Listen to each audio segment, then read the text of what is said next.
ወራዊ ቁጠባችሁን እየቆጠባችሁ የምትገኙ የኪያውሲንግ ቤተሰቦች እንኳን ደስ አላችሁ። የካቲት 28 2018 ዓ.ም በሚደረገው እድለኛ መለያ መርሃ ግብር ውስጥ ትካተታላችሁ። እድል ከቀናችሁም የቤት ባለቤት ትሆናላችሁ። ይህ እንዳለ ሆኖ ግን ከወራዊ ቁጠባ ጋር በተያያዘ ከባንክ ጋር በተገናኘ በሲስተም ችግር ምክንያት እየተቸገራችሁ የምትገኙ እንዲሁም ከዚህ በፊት ከፍላችሁ ዳሽቦርዳችሁ ላይ እንዳልከፍላችሁ የሚያሳያችሁ ተመዝጋቢዎቻችን እንዳላችሁ በአካል መታችሁ እንደዚሁም በስልክ ከዛም በተጨማሪ በማህበራዊ ሚዲያ አስተያየታችሁን ሀሳባችሁን ነግራችሁናል። ለሱ አንድ ሀሳብ ወይም ደግሞ ማብራሪያ ይዤ ነው የመጣሁት። ከባንክ ጋር በተገናኘ የሚፈጠሩ አንዳንድ የሲስተም ችግሮች ይኖራሉ። እነዛ ችግሮች በባንኩ በኩል እስኪስተካከሉ ድረስ ግን እናንተ ከዚህ በፊት ስትፈጽሙ የነበረውን የወርሃዊ ቁጠባችሁን በሌሎች አማራጭ ባንኮች አማካኝነት መቀጠል ትችላላችሁ። ያንን ማድረግ የማትችሉ ከሆነ ግን ባንኩ ማስተካከል የሚገባውን ነገሮች ካስተካከለ በኋላ ለእናንተ መልሰን የምናሳውቅ ይሆናል። እስከዛው በትዕግስት እንድትጠብቁን እንደ ኪያውሲንግ ፋይናንስ ሶሉሽን እንጠይቃለን። ከዛ በተጨማሪ ከእናንተ የሚጠበቀው የከፈላችሁበትን ደረሰኝ መያዝ ብቻ ነው። በኪያውሲንግ በኩል ምንም አይነት ቅጣትም ሆነ ተጨማሪ ክፍያ እንድትከፍሉ የምትደረጉበት አግባብ የለም።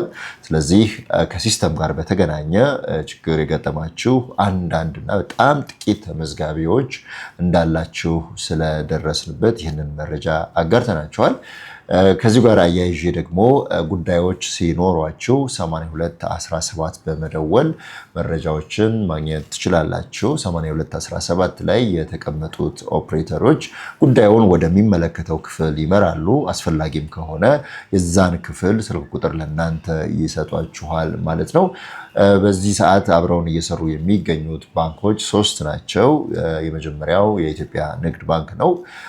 ከዛ ውጭ ያለው ደግሞ ዘመን ባንክ እና ቡና ባንክ ናቸው። እነዚህ ባንኮች ወርሃዊ ቁጠባ በመሰብሰብም ሆነ በምዝገባ ወቅት የሚከፈሉትን ክፍያዎች በመሰብሰብ አብረውን እየሰሩ ይገኛሉ። አማራጫችሁን አስፍታችሁ በዘመንም በቡናም እንዲሁም ደግሞ በንግድ ባንክም አገልግሎቱን ማግኘት ትችላላችሁ። በዚሁ አግባብ እንቀጥላለን። ከዛ በተጨማሪ ቢሮ በመምጣት አገልግሎት ማግኘት የምትፈልጉ ካላችሁ ደግሞ የተመደቡ ባለሙያዎች ስላሉ ከነሱ ጋር በመነጋገር አስፈላጊውን መረጃ ከተመደቡ ባለሙያ ማግኘት ትችላላችሁ። አንዳንድ ደንበኞች በቀጥታ አመራሮቹን ማግኘት እንፈልጋለን የሚል ነገር አለ። እንግዲህ አመራሮች ሁሌም ቢሮ የምንቀመጥበት አግባብ አይኖርም። በርካታ ጊዜ ከቢሮ ውጭ ሳይትም ላይ የምንሆንበት ይኖራል።